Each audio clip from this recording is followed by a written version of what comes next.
Tariffs on China could get as high as 245%. The U.S. announced 245% tariffs on China. Tariffs up to 245%. China's tariffs now stand at a whopping 245%. 245%, the highest U.S. tariff that can be levied on Chinese goods.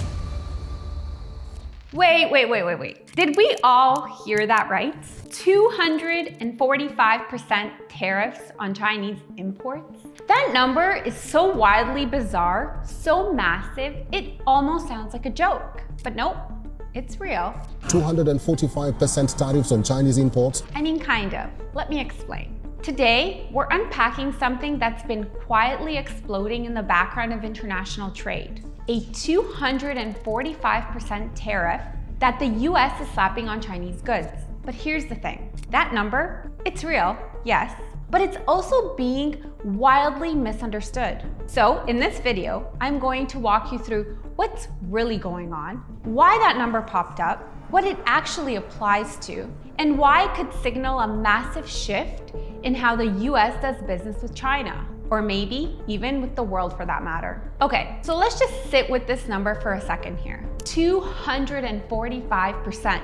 If that sounds like a monopoly money economics to you, like, you're not completely wrong. That's more than double the actual cost of something. Let that register for a moment.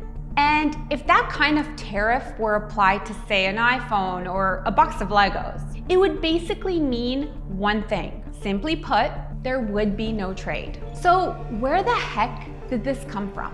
It actually came from a White House fact sheet released on April 15th. But here's where it gets messy.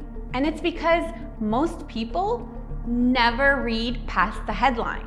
The document was mostly about critical minerals and supply chains, not tariffs. But buried down near the bottom, it casually drops this line. China now faces up to a 245% tariff on imports to the United States. It would be more than enough over time to pretty much bring trade to a halt. So, of course, Twitter and all the social media platforms exploded.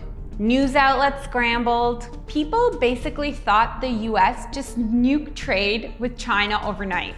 Imposing punishing tariffs on Canada, China, and Mexico. China retaliated immediately, a 15% tax on U.S. coal, 10% on U.S. crude oil. A 34% tax on imports from China. 34% that takes effect on all U.S. goods. Additional 50% retaliatory tariff on China. Retaliatory tariffs of 84%. Tariffs on China to 145%. Tariffs on American goods to 125%. So I'm here to clear this up. Okay, so first of all, yes, the 245% number is real. But no, it's not new, and it does not apply to all Chinese products. It applies to two specific categories. Number one is electric vehicles, and number two, syringes. Let's talk about EVs first. The US wants to build its own electric vehicle industry and reduce dependence on foreign supply, especially China. China dominates EV manufacturing. The US basically wanted to close off its market to Chinese electric vehicles to allow more space for a domestic electric vehicle industry to take hold. So tariffs on electric vehicles make sense politically. Now, syringes, that one came straight out of Westfield. During the pandemic, the US found itself in a weird spot. They literally didn't have enough syringes to vaccinate people fast enough. Syringes are a little different. It turned out that in the pandemic, a shortage of syringes kept the US from vaccinating as fast as it otherwise could. So now, the idea is to protect and rebuild the domestic syringe supply. Either way, in both cases, the goal isn't to raise money from China. It's to basically keep those products out entirely. Because let's be real, at 245%, they're not just taxing the product. You're basically banning it without coming out directly and banning it. So let's zoom out for 1 second. But before we do, please don't forget to hit that like button and to subscribe. I really do appreciate it. Okay, so this 245% tariff didn't just fall from the sky. It's actually part of a much longer trade war timeline. Let's rewind to the first Trump administration. The first Trump administration was defined in some ways by the trade war with China. This is adding to tariffs that were there during the first administration that were largely kept by the Biden administration and have been notched up a couple times under the current Trump administration. So these aren't the first tariffs China's facing. Back then, Trump started hiking tariffs on China, starting small. First, it was 10%, then 20%, then 54%, then 104%, then 145%, and now we're up to 245%. But again, most Chinese imports are not being hit with that number. Phones, for example, still tariffed at 20%. Children's books, tariffed at 0%. Toys, high, but not astronomical, 145%. So why does the 245% number matter? Because it's being used to signal something. We're willing to go all the way if we have to, and that's a serious message. Let's talk economics just real quick.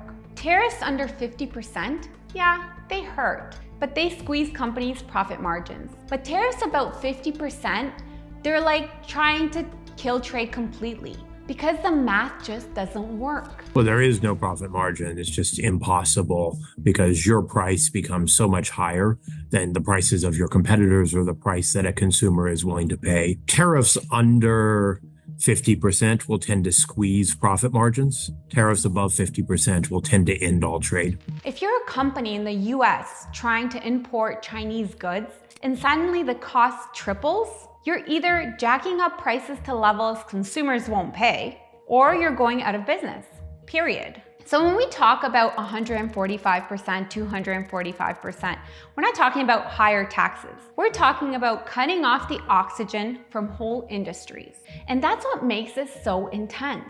They're not just negotiating trade deals anymore. We're talking about potentially severing parts of trade relationships entirely. So how's China reacting to all of this?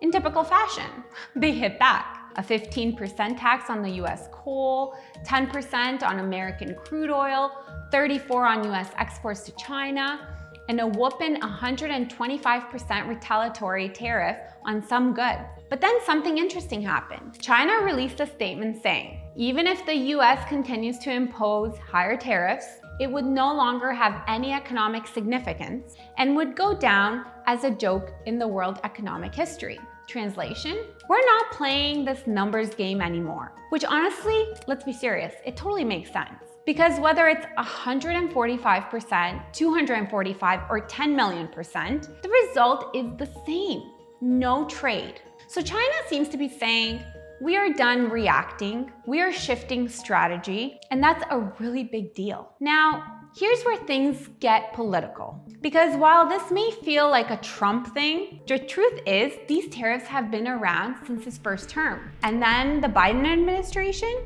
they didn't tear them down. In fact, they quietly expanded some. So now that Trump is back in office, he's picking up where he left off. But at the same time, it's more aggressive, more pointed, and more focused on supply chain dominance. Trump's position is this: China has been making hundreds of billions off of us every year. We need to make that right. Hundreds of billions of dollars a year they're making us on trade. I have great respect for China, but they can't do this. The ball is in China's court.